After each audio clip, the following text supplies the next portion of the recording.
One of our listeners connected with us recently and asked us to tackle this subject of COVID-19 here on the show. And here's what that listener shared with us. She says, in January, we bought a home together, and in March, we started a COVID lockdown. I really feel like this has contributed to our challenges in addition to the normal blending of families because we are literally with them all day long. Yeah. Yeah, we get it. So I come to you begging for advice to navigate this at-home COVID blending situation.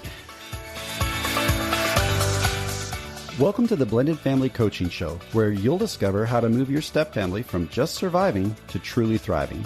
Grab your headphones and listen in as we share practical, real-life strategies for building healthy bonds, Understanding the kids' perspective, romance and partnership, parenting with great teamwork. and yes, even co-parenting with a difficult ex. We're Mike and Kim Anderson, and we believe with the right tools, every step couple can overcome the common challenges of stepfamily life.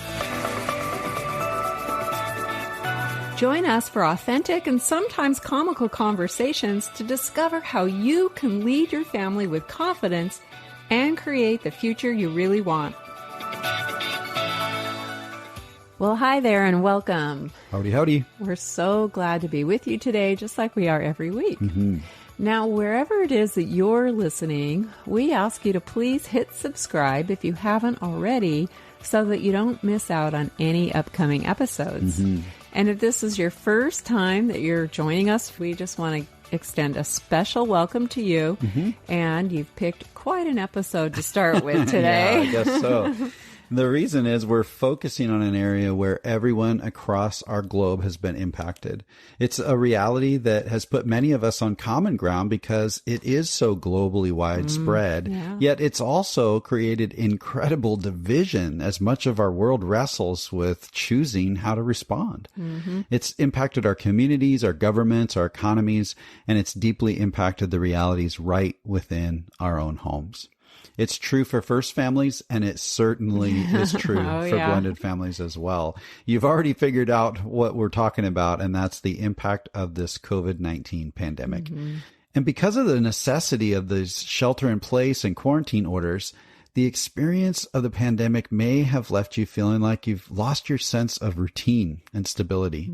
Thousands are now working from home. Kids are doing school either partially or fully from home. Quarantine conditions are limiting our activities, and you might still be trying to figure out what your family's new normal looks like. Yeah, we kind of are still. Yeah. And you know, for blended families, all of this might have created a sense of living two opposing experiences. There's this visitation time when you've got the kids in your home, and maybe there's a sense of chaos and tension, and you could be feeling overwhelmed. Versus that time when you don't have the kids and maybe it feels a little bit calmer. One of our listeners connected with us recently and asked us to tackle this subject of COVID-19 here on the show. She said that their experience of shifting back and forth between these two extreme experiences felt like whiplash, which is a really good way to describe it. And it's interesting, you know, and maybe you're experiencing that same kind of whiplash as well. So today we'll be exploring some ways for your blended family to thrive as you navigate the many challenges that come with our COVID-19 realities. You want to show up well in your marriage and with your family. We know you do. And you want to take care of yourself as well through all these stressful ups and downs of life, just in our new reality, kind of dealing with the impact of this pandemic. And here's what that listener shared with us. She says, in January, we bought a home together, and in March, we started a COVID lockdown. I would love an episode that's focused on the actual changes in this time during the quarantine. I really feel like this has contributed to our challenges in addition to the normal blending of families because we are literally with them all day long. Yeah, we get it. It goes on to say, we both work from home. We have high pressure, stressful jobs, and all of the kids are schooling at home. There's no break for anyone. So I come to you begging for advice to navigate this at-home COVID blending situation. Thank you so much. She's begging for help. Yeah. And first, just thank you so much for sharing a bit of your family's struggle and for challenging us to tackle this topic that we've been pretty quiet about until now. And by the way, if you're listening right now and thinking, I want to share a topic idea with Mike and Kim as well, please do that. All you need to do is go to mikeandkimcoaching.com/share and fill out the form there, and you'll just let us know what you're wrestling with, and we'll see how we might be able to support you right here on the show. Yeah, it's interesting, honey. You just stated that we've been kind of quiet about this on our podcast. Yep. However, we have been coaching couples around all of the challenges for sure. With the pandemic now for months. All right, so let's go ahead and start the conversation with a reality that's typically true for every blended family, and that's this. The tensions are highest when the whole family is together. Tell us something we don't know, right? Oh, gosh. Now, this is one of the things that makes bonding so challenging in blended families. We all want to create family closeness, and we think that lots of family time will do that. But the common dynamics going on under the surface can actually make family time feel very difficult. This is one of those counterintuitive things. And, here's the truth. The quarantine has magnified this dynamic because now we're forced to spend way more time together than we did before COVID hit. For sure. Now, we can't change the realities of COVID-19 or the restrictions that are in place wherever you are in the world. And we can't really change the realities of this general blended family principle. However, we can learn ways to minimize the negative impact of all of this now that the whole family is forced to spend more time together. And we know that the tension in your home will most likely increase because of that. It means that we've got to learn new ways to respond that will minimize the tension and increase the peace in our home. I know that's what that listener really wants is more peace. Exactly. And the great news is there are actually a lot of things we can do. And we're going to suggest 6 areas to focus on that'll help you to thrive during this time.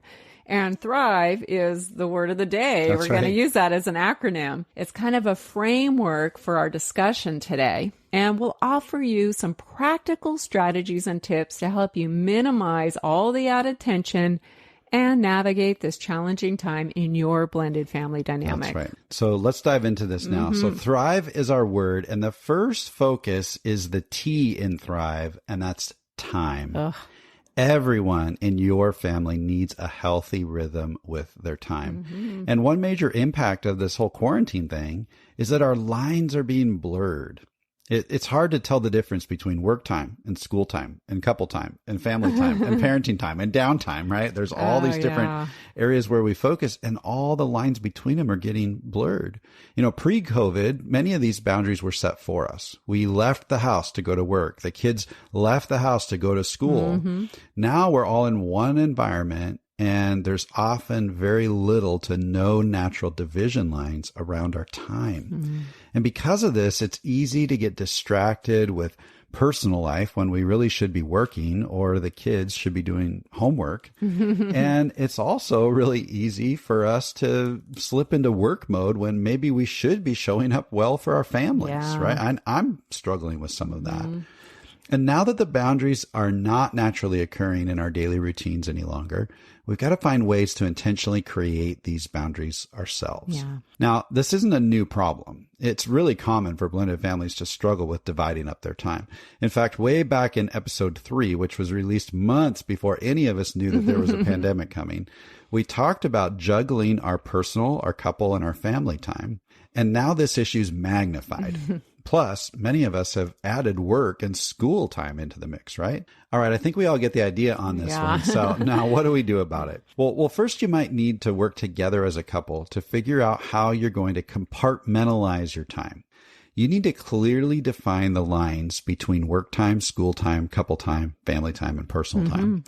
For some, that might be a simple discussion and an agreement on what time each day we're going to shift into work mode and when we're going to shift back into family mode. For others, that might mean getting a big whiteboard or a daily calendar and actually mapping out the hours of the day so that the whole family is aware of the boundaries.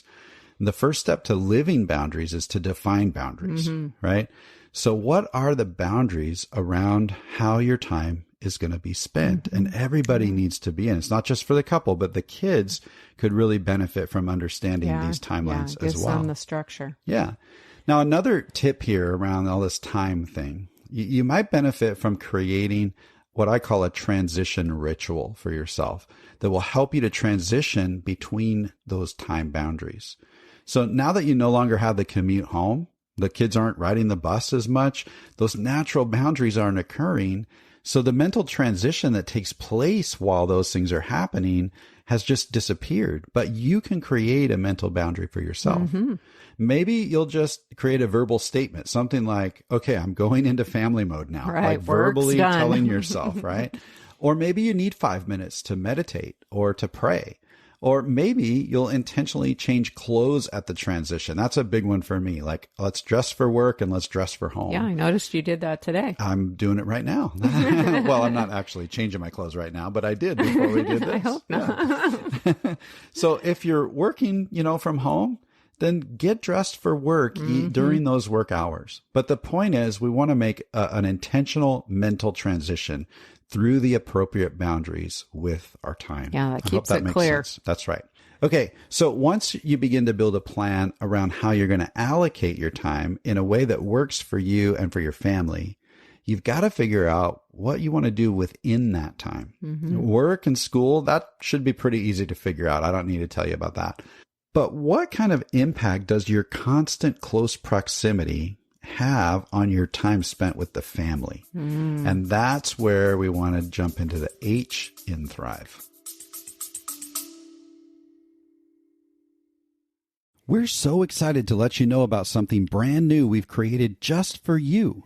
We've realized that with so many episodes available here on the show, it might feel a bit overwhelming to find the topics that matter most to you.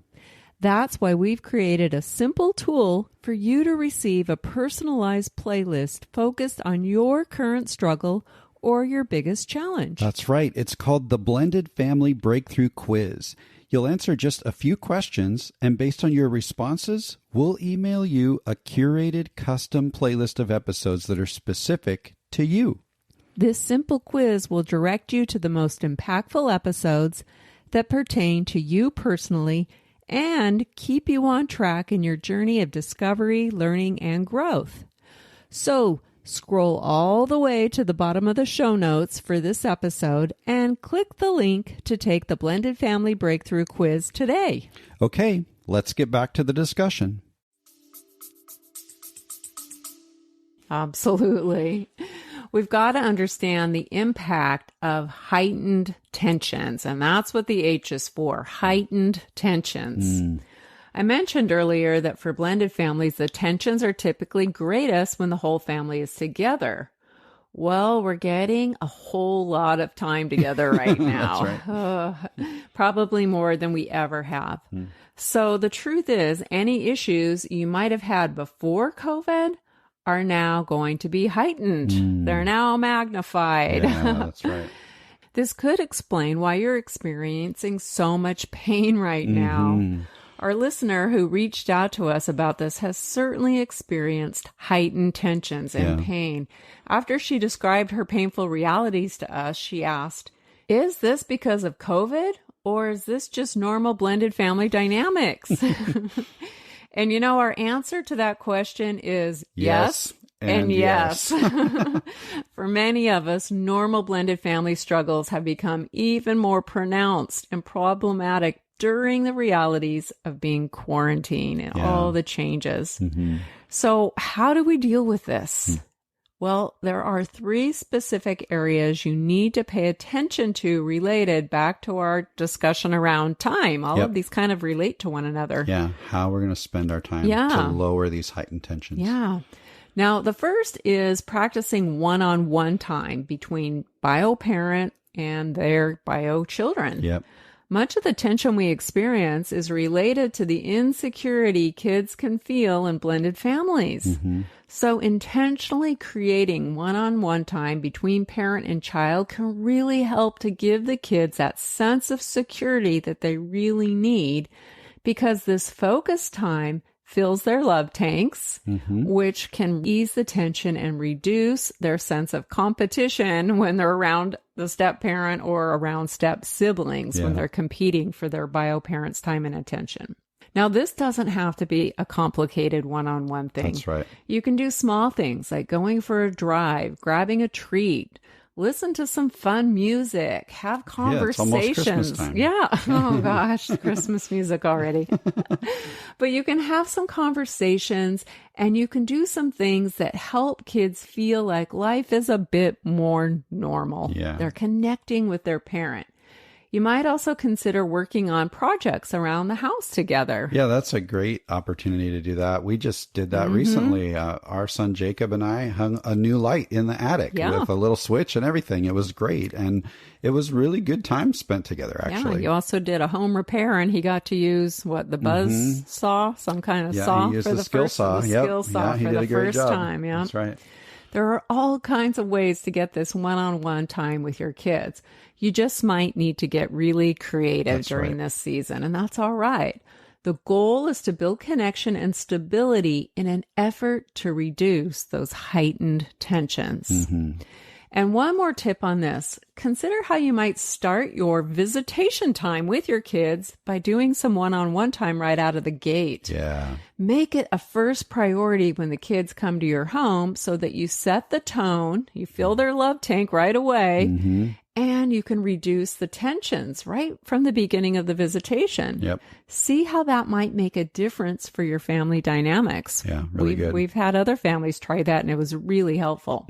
The second area you need to pay attention to in order to reduce heightened tensions is around your couple time. Every step couple we've ever met has struggled with the painful realities of what we call the trapped teammate and stranded stranger dynamic to some degree. That's right. And back in episodes 21 through 24, we did a deep dive into this dynamic.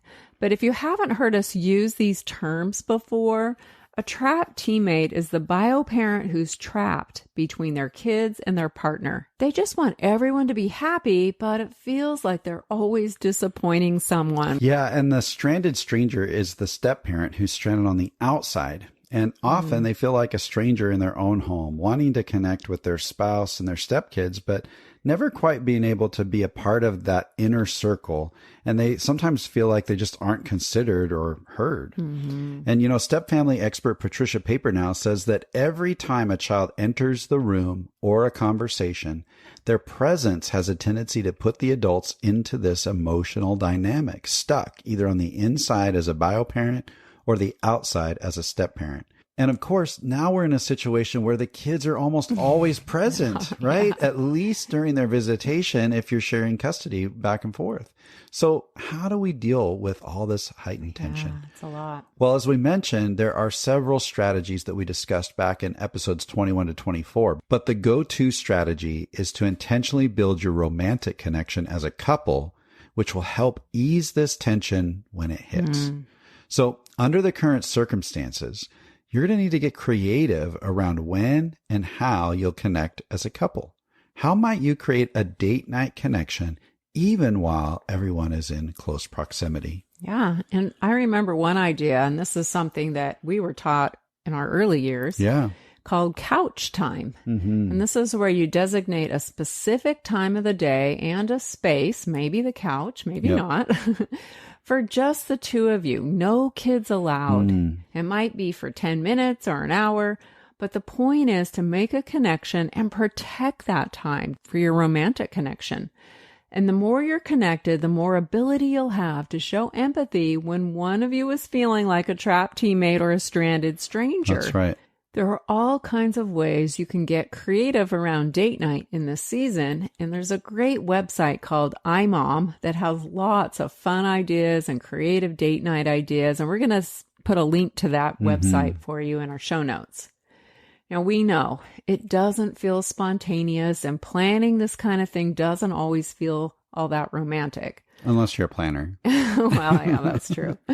But now is the time to try new things. So give it a shot and experiment a little until you find a good rhythm for you to connect. That's the most important thing. And one more quick tip that you can work on as a couple If you're noticing that feeling of whiplash that our listener mentioned, and you're feeling this as the kids are moving in and out of your home, try using the day before they come back home to do two things. First, plan to have a date night and build some romantic connection before the kids arrive. Yeah, really, that night. Really spend some time and plan how you'll handle the upcoming visitation as well.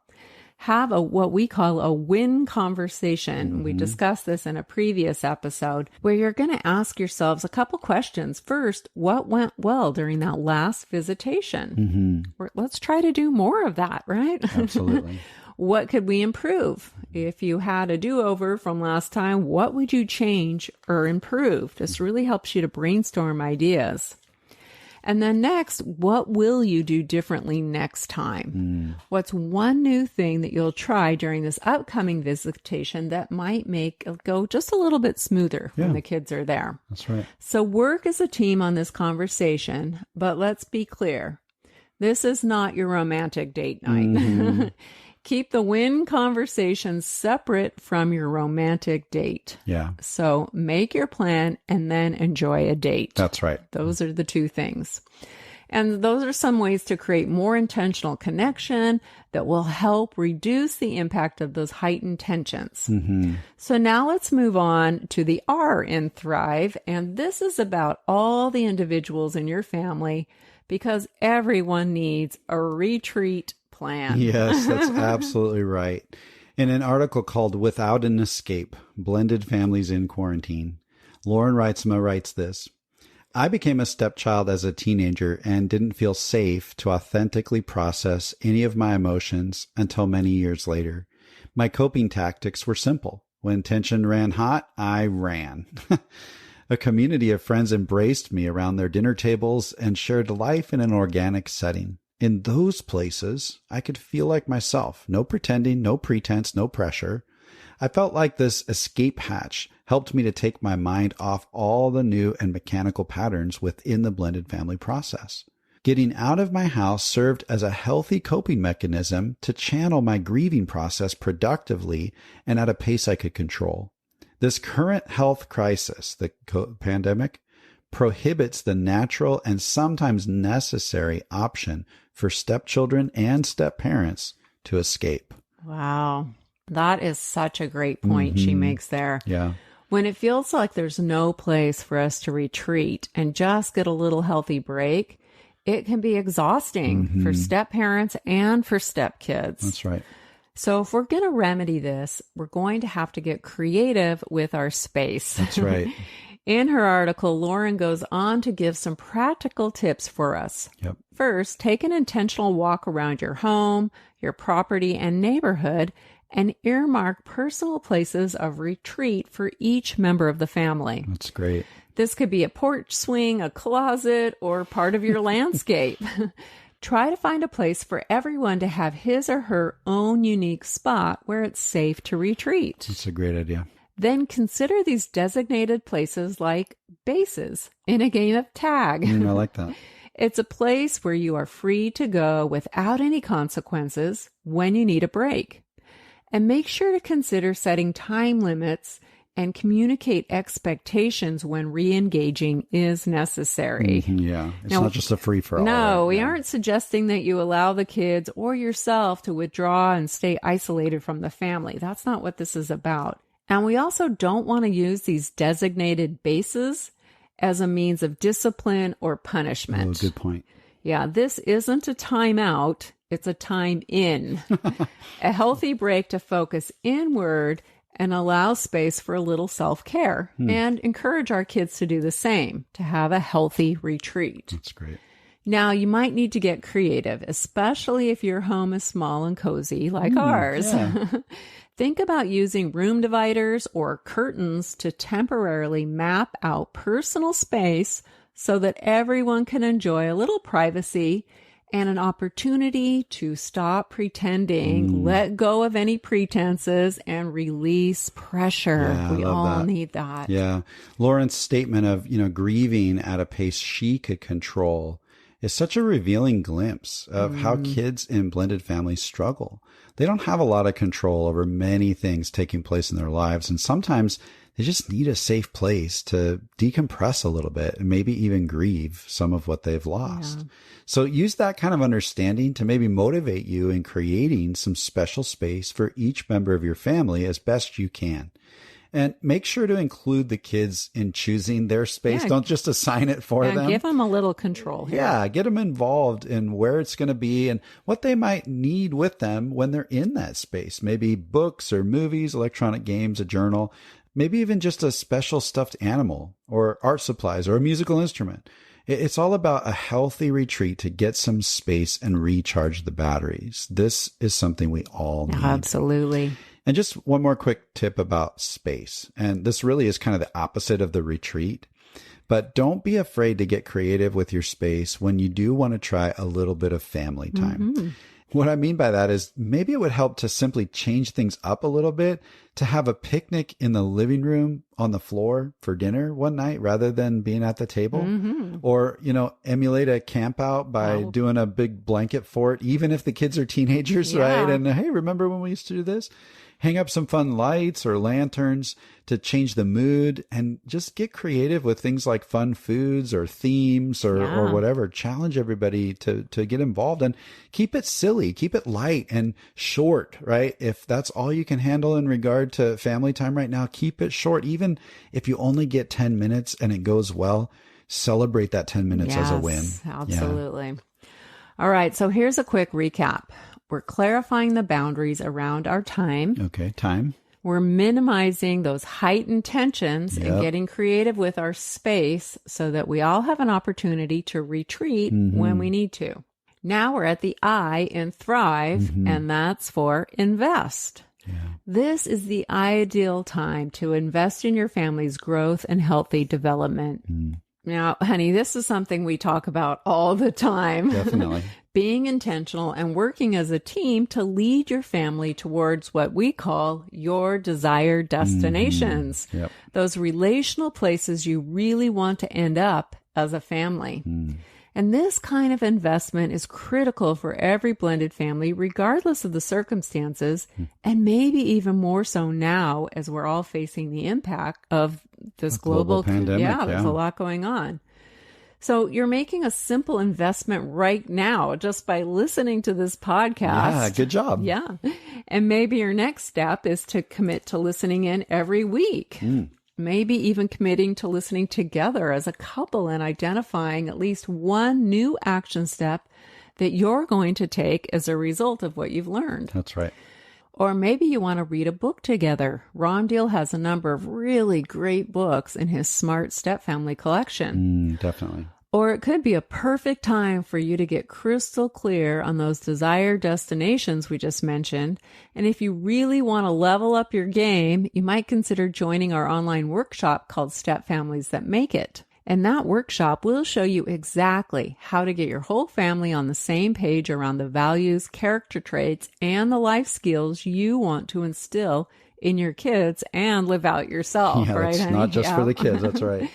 And we'll put a link to that workshop in the show notes for you. Yep. Here's the thing.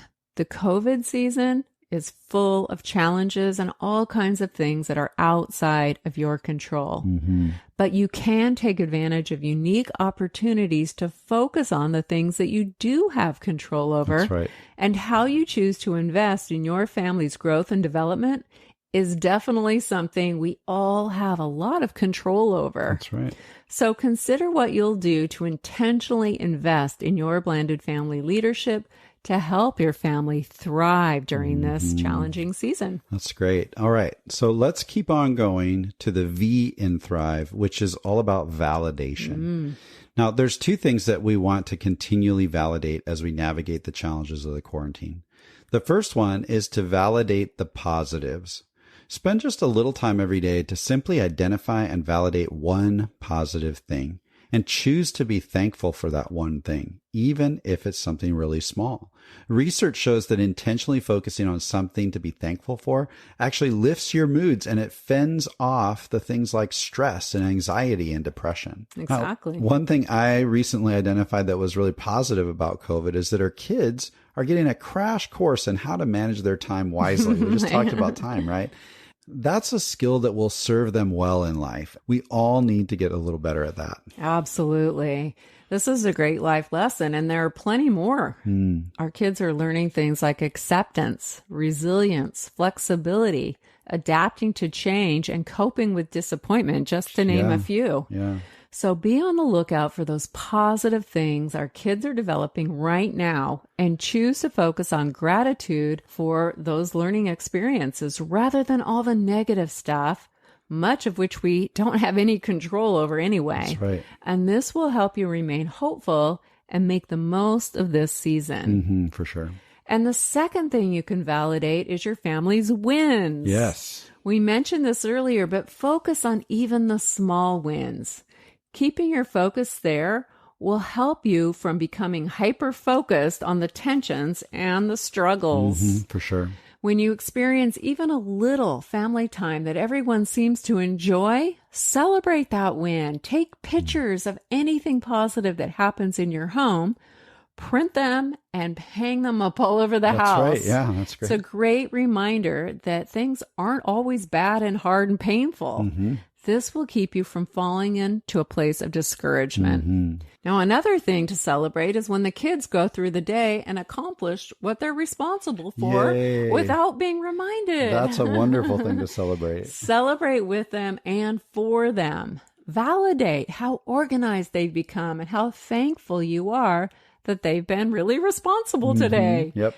Even if 4 out of 5 days they can't seem to get their act together, on that one day that they're able to follow through, let them know that you notice their efforts and that you appreciate it. This is going to really help the kids to stay motivated and to continue with that behavior and become more consistent. Yes. Validate good behavior, positive attitudes, participation, helping hands. Catch your kids and your stepkids doing good, and then validate their efforts. That's great. Yeah. So remember, validate, right? But, sometimes we're feeling particularly discouraged, and you might be feeling that way right now. And maybe this whole validation or noticing the good things feels impossible. I've been there. I get what that feels like.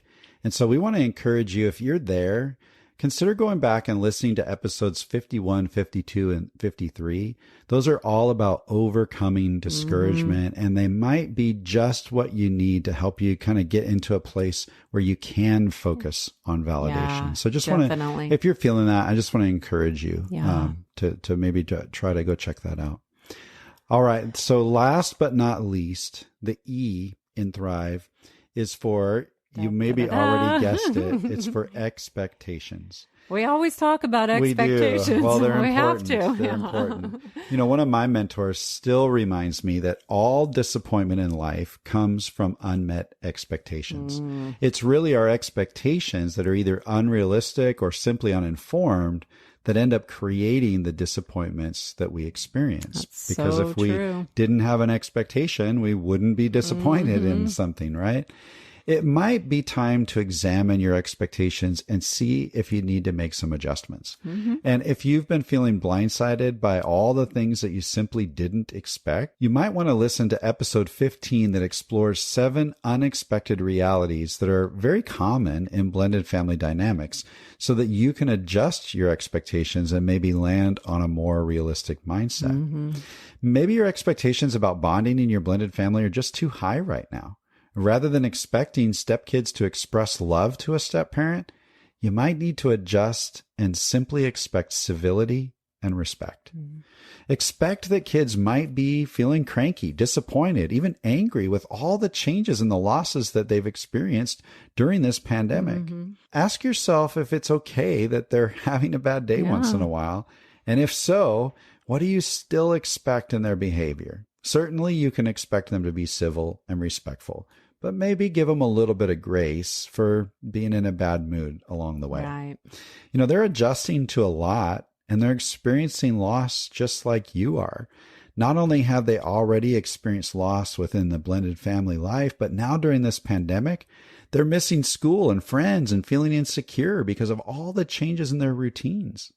They're missing out on some of their favorite activities, things like sports and music and dance and drama. These things are outlets for kids where they're able to express themselves or let loose around the things that they love the most. And with all this loss, your kids and stepkids really might be struggling.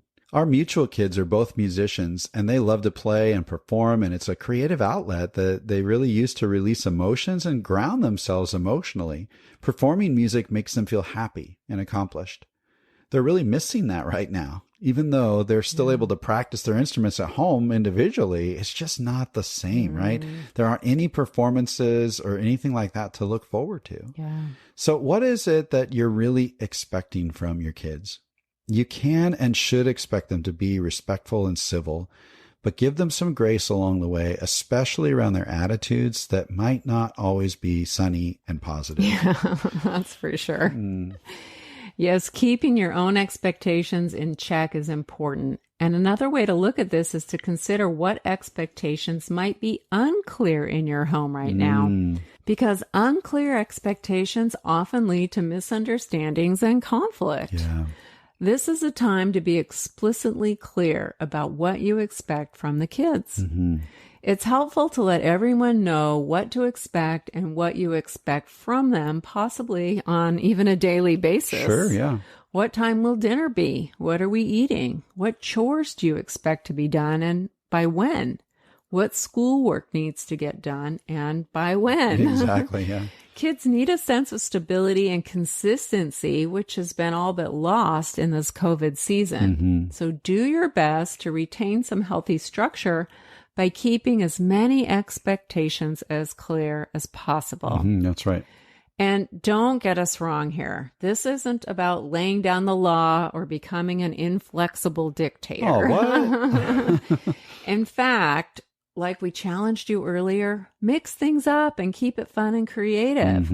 But be aware that some kids need the expectations spelled out. That's right.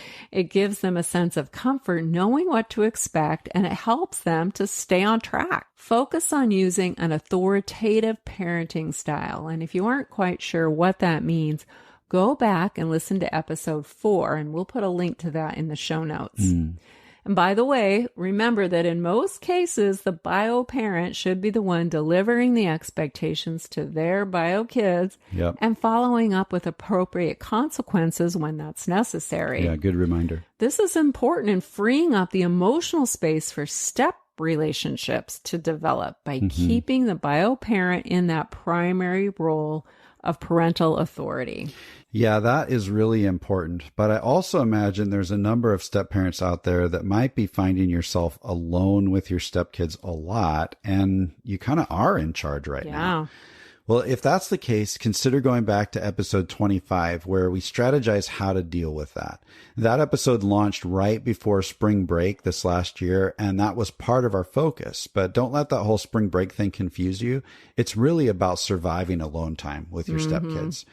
And one more thing, it's not really popular to say this, but there were times along the journey where I just didn't like my stepdaughter Annika that much. Yeah, she rubbed you the wrong way. She did.